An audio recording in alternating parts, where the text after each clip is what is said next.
Good evening mga kachilaks. Malamig na banggi, malamig na gabi sa Bicol at sa buong Pilipinas halos siguro. Gawa ng shoreline, saka yung mga tawag niyan. Sabi ng Pag-asa may lanin niya daw. So ito yung aking bike. Hindi makapag-bike si Chilax Biker.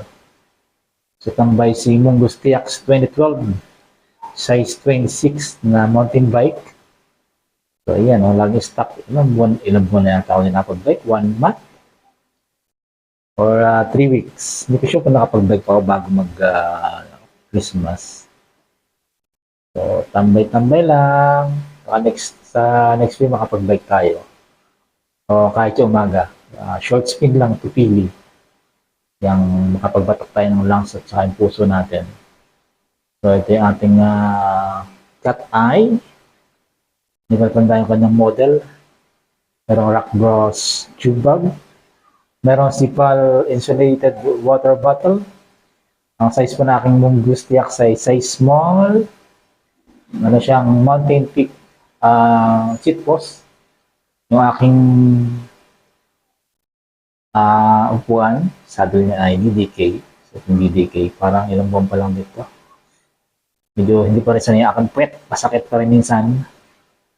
So, itong aking flat pedals, yung Weapon Savage. Yung pa lang naman halos upgrade sa aking bike, 10 years na. So, sana next time makapag-bike tayo next week. So, tinesting ko din yung aking mic, wireless receiver. Kaya lang parang si Reyes ang kapares na sayang. Hindi ko agad na-check. Kasi naman, di agad chinek. Yay! Malamig. Malamig yung bike ko nakatambay, oh. Meron din pala siya nabili na Shopee, kaya ito nabili.